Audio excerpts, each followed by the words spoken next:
हरियाणा प्रदेश की रहने वाली एक लड़की जो शादी करके अपने ससुराल जाती है। ससुराल में अच्छा परिवार मिलता है, अच्छा पति मिलता है, दिन बड़े अच्छे से गुजरते हैं और शादी के लगभग 5 साल गुजर जाते हैं। इस बीच उस लड़की का एक बेटा भी होता है। बाकी जैसे ही शादी को 5 साल गुजरते हैं, एक दिन करंट लगने की वजह से उस लड़की के पति का स्वर्गवास हो जाता है। वो इस दुनिया को छोड़ के चला जाता है। जब पति इस दुनिया को छोड़ के चला जाता है तो जो लड़की अपने 4 साल के बेटे को लेकर अपने पति के शव के सामने ऐसे दहाड़े मार के रोती कि लोगों के दिल को चीर दे रही थी। लोग अब ये सोचने पे मजबूर हो जा रहे थे कि आखिरकार एक नौजवान लड़की अपने 4 साल के बेटे के साथ पूरी जिंदगी कैसे गुजारेगी। हर कोई बड़ा ही भावुक रहता है, बड़े ही सदमे में रहता है। बाकी जैसे ही 15 दिन गुजरते, एक ऐसी सच्चाई निकल के सामने आती है जो कि हर कोई हैरान रह जाता है। दरअसल पता यह चलता है कि जो उस लड़की का पति मरा है वो करंट लगने की वजह से नहीं मरा है, बल्कि उसकी हत्या की गई। कोहराम समझ जाता है। तो आखिरकार ये हत्या कौन करता है और क्यों करता है, इसको जानने के लिए हमारे साथ वीडियो में अंत तक बने रहिएगा। नमस्कार, मैं सावित्री यादव आप सभी का यश के वारदात में स्वागत करते हैं। उम्मीद है हमारे यश के वारदात तक की सारी फैमिली अच्छी होगी, अपना ख्याल रख रही होगी। आज जिस सच्ची कहानी को लेकर मैं आप लोगों के बीच हाजिर हूं, बड़ी ही हैरान कर देने वाली।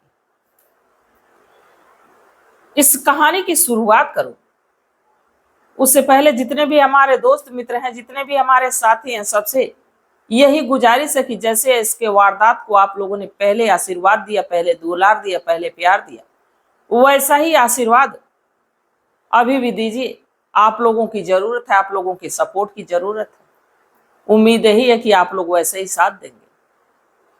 तो चलिए ज्यादा बात ना करते हुए आज की कहानी की शुरुआत करते हैं। दरअसल मैं बात कर रही हूं हरियाणा प्रदेश का एक जिला लगता है जिंद, और इसी जिंद का एक थाना लगता है टिल्लू खेड़ा, और इसी थाना क्षेत्र का एक गांव लगता है लुदाना। इसी लुदाना का रहने वाला सुरेंद्र सिंह, जिसकी उम्र 30 साल, सुरेंद्र की पत्नी पूजा जिसकी उम्र 26 साल, एक 4 साल का बेटा। सुरेंद्र मेहनत मजदूरी करता, अपने परिवार को हर खुशी देने की कोशिश करता है। सब कुछ अच्छा चल रहा था, समय बड़ा ही सुहाना चल रहा था। बाकी मैं बात कर रही हूं 28 मार्च 2025 की सुबह सुबह सुरेंद्र नहाने के लिए बाथरूम में जाता है, और जब बाथरूम में जाता है तो उसे पता चलता है कि बाथरूम में तो पानी नहीं है। अब वो पानी के लिए मोटर स्टार्ट करने जाता है, और जैसे वो मोटर के पास पहुंचता है उसको करंट लग जाता है और वहीं गिरता है, और घटना स्थल पे ही उसकी मौत हो जाती है। जब इस बात की जानकारी पूजा को पता चलती है तो पूजा चीखते हुए, चिल्लाते हुए, अपने पति को बचाने की गुहार करते हुए अपने 4 साल के बेटे को लेकर बाहर दौड़ती, और जब बाहर जाती तो उसकी चीख को, उसकी पुकार को सुन के आस पड़ोस के लोग इकट्ठा होते हैं, घर के भीतर आते हैं, और जब घर के भीतर आते हैं तो देखते हैं कि सुरेंद्र इस दुनिया को छोड़ के जा चुका है। किसी तरह मेहनत मशक्कत करके उस मोटर के पास से शव को बाहर लाया जाता है। पुलिस को फोन होता है, पुलिस की एक टीम आती है। बाकी शव के सामने जब पूजा अपने 4 साल के बेटे को लेकर बैठ के जोर जोर से रो रही होती तो सब लोग दर्द में हो जाते हैं, और सब लोग ये सोचने पे मजबूर हो जाते हैं कि एक जवान लड़की जिसकी शादी को लगभग 5 साल हुए, एक 4 साल का बेटा है, अपनी आगे की जिंदगी कैसे गुजारेगी। सारे लोग बड़े हैरान हो जाते हैं। अब सभी लोग मिलते हैं, डेड बॉडी का पंचनामा होता है, और सुरेंद्र की अंतिम संस्कार की तैयारी होने लगती है। अंतिम संस्कार भी हो जाता है। धीरे धीरे वक्त गुजरता है, लगभग 15 दिन का वक्त गुजरता है।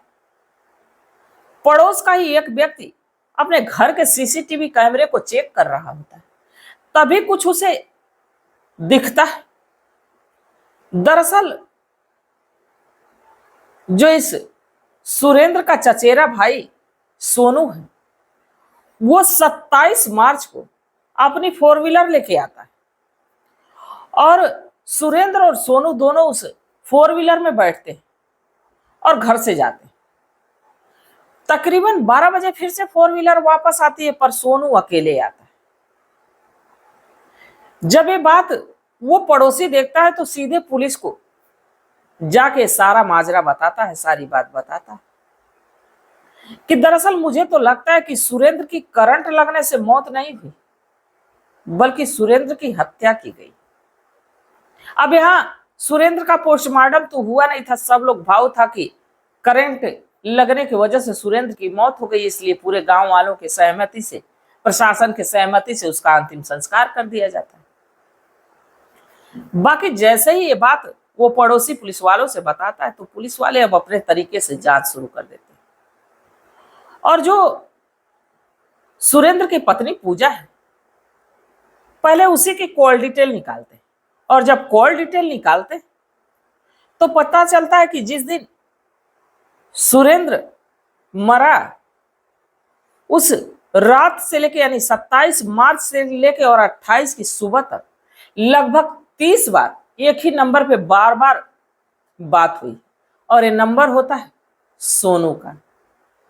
जब ये जानकारी पुलिस को लगती है तो जब तक सोनू तक पुलिस पहुंचती और जब तक इस पूजा तक पुलिस पहुंचती, पूजा को ये सच्चाई पता चल जाती है कि अब ये राज खुल चुका है। पूजा जहरीला पदार्थ खा के अपने ही घर में खुदकुशी कर लेती। बाकी पुलिस अब सोनू को उठा के थाने ले जाती है और ले जाने के बाद सोनू से जब पूछताछ होती है तो सोनू पहले तो इधर उधर की बात घुमाता है। बाकी जैसे ही पुलिस शक्ति दिखाती है, सोनू मुंह खोलता है और एक ऐसी सच्चाई बताता है जिसको सुनने के बाद आप भी बड़े हैरान हो जाएंगे। दरअसल ये जो कहानी है जिसकी शुरुआत लगभग 5 साल पहले होती है। 5 साल पहले सोनू की शादी, सुरेंद्र की शादी पूजा से होती है। पूजा जब शादी करके सुरेंद्र के घर आती तो मानो सुरेंद्र के जीवन में एक बहार सी आ जाती, क्योंकि पूजा देखने में बेहद हसीन और बेहद खूबसूरत। सुरेंद्र पूजा को देखते ही ये सोचता है कि पूजा के लिए मैं भले कड़ी मेहनत करनी पड़े करूंगा, पर उसको सारी खुशियां दूंगा। धीरे धीरे वक्त गुजरता है, सुरेंद्र मेहनत मजदूरी करके पूजा की हर ख्वाहिशों को पूरा करने लगता है। इस शादी के 1 साल बाद ही उसको एक बेटा भी हो जाता है। परिवार में ढेर सारी खुशियां। बाकी शादी को लगभग 2 ही साल गुजरे रहते हैं, तभी पूजा के घर में आना जाना सोनू का लगा रहता है। सोनू सुरेंद्र का चचेरा भाई होता है। ज्यादातर सुरेंद्र परिवार के चलते घर से बाहर रहता, सोनू का आना जाना लगा रहता। अब सोनू की निगाहें बार बार पूजा पे पड़ती और कहीं पूजा भी बार बार सोनू को देखती तो मचल जाती। अब दोनों की नजदीकियां बढ़ने लगती और नजदीकियां इस कदर बढ़ती कि दोनों एक दूसरे को चाहने लगते हैं और पूजा अपने ही घर के भीतर अपने ही देवर से संबंध बनाने लगती है। अब यह सिलसिला लगातार चलने लगता है। अब दोनों एक दूसरे के बिना रह नहीं सकते। बाकी अब जो सोनू है, जिसकी उम्र लगभग 25 साल रहती है, वो कहता है कि मैं तुमसे शादी करूंगा। तो इस पे अब जो पूजा रहती है कहती है कि पति के रहते हुए तो ये संभव है नहीं, तो क्यों ना तुम मेरे पति को रास्ते से हटा दो, मेरे पति को मार दो। जैसे ही ये बात पूजा अब सोनू से कहती तो सोनू भी अपने भाभी के प्यार में इस कदर पागल कि इस काम को करने के लिए तैयार हो जाता है, वक्त का इंतजार करने लगता है। धीरे धीरे समय गुजरता है। 27 मार्च को सोनू आता है और आने के बाद सुरेंद्र से कहता है कि भैया आज क्यों ना घर से बाहर चल के हम लोग दारू की पार्टी करते हैं। जो सुरेंद्र है वो भी थोड़ा पीने खाने का शौकीन था। सोनू के साथ उसके 4 व्हीलर में बैठ के जाता है। एक सुनसान जगह पे एक ट्यूबवेल के पास जाते हैं, जहां दोनों बैठ के जम के दारू पीते। जो सोनू है वो ज्यादा सुरेंद्र को दारू देता है और दारू के नशे में जैसे ही सुरेंद्र धुत होता है, वही ट्यूबवेल के पास से ही एक तार खींचता है और उस तार से करंट लगाता है, जिससे कि सुरेंद्र की मौत हो जाती है। अब जब ये लग जाता है सोनू को कि सुरेंद्र मर चुका है, वो गाड़ी में डालता है और रात के तकरीबन 12 बजे गाड़ी आके सुरेंद्र के घर रुकती है। अब सुरेंद्र के घर जब गाड़ी रुकती है, अंधेरा गुप्त है, डेड बॉडी को धीरे से निकालता है और ले जाके मोटर के पास रखता है, और मोटर के पास रखने के बाद फिर से वापस वो रिटर्न अपने घर चला जाता है सोनू। और इधर जो पूजा है सुबह होने का इंतजार करने लगती है। जैसे ही सुबह होती है अपना नाटकीय अंदाज शुरू करती है और 4 साल के बेटे को लेकर बाहर भागती है। कहती है कि पति को करंट लग गया। लोग आते हैं तो देखते भी हैं कि जो मोटर है उसके पास एक तार है, तार जो है कि सुरेंद्र के हाथ में, करंट से सुरेंद्र की मौत हो गई है। किसी तरह उसकी डेड बॉडी को निकालते हैं। पुलिस आती है। बाकी पुलिस आती है तो गांव वालों के मदद से, गांव वालों के कहने पे पोस्टमार्टम के लिए इसलिए नहीं भेजती है कि एक जवान व्यक्ति है और उसकी एक जवान पत्नी है, एक छोटा बेटा है, जिसको लेके वो रो रही है, बिलख रही है दर दर की, अब ठोकर खानी पड़ेगी। क्या इसका पोस्टमार्टम किया जाए? अंतिम संस्कार की तैयारी होती है और अंतिम संस्कार कर भी दिया जाता है। बाकी किसी को ये खबर नहीं होती कि दरअसल सुरेंद्र की मौत करंट से नेचुरल नहीं हुई, बल्कि उसे पहले मारा गया, इसके बाद प्लान किया गया। जब ये सारा सच सोनू पुलिस को बताता है तो पुलिस भी बड़ी हैरान रह जाती है। पूजा तो इस दुनिया को छोड़ के चली गई, सुरेंद्र को मार दिया गया, 4 साल का बेटा जिसको उसके ननिहाल में पहुंचा दिया जाता, और सोनू इन दोनों की मौत की वजह से जेल के सलाखों के पीछे चला गया। अब कानून तय करेगा कि इसकी कौन सी सजा होगी। इस घटना को सुनाने का मेरा उद्देश्य ये नहीं था कि किसी की भावनाओं को ठेस पहुंचाया जाए, किसी को आहत किया जाए, बल्कि बस इसलिए कि लोगों को जागरूक किया जाए, लोगों को सचेत किया जाए। तो इस घटनाक्रम पे आप लोग क्या सोचते हैं? आप लोगों की क्या सलाह है? आप लोगों की क्या राय है कि सोनू को कौन सी सजा मिलनी चाहिए? और जो पूजा ने किया, जिसके पति ने जी तोड़ मेहनत की उसको हर एक खुशी देने के लिए, पर कहते हैं कि जैसी करनी वैसा फल। पूजा को ऐसा समझ में आ गया कि अब उसकी करतूत सामने आने वाली है तो जहरीला पदार्थ खा के खुदकुशी कर ली। बाकी एक परिवार को बिखरने में देर नहीं लगी। तो ये तमाम बातें हैं, आप लोग इस पे क्या सोचते हैं? आप लोगों की क्या सलाह है? अपनी राय, अपनी सलाह कमेंट सेक्शन में जरूर दीजिएगा, क्योंकि आपके मशवरे का हमें बेसब्री से इंतजार रहेगा। और जहां तक बात करें इसके वारदात की, तो लगभग इस पे 400 वीडियो थी जो कि अब डिलीटेड है।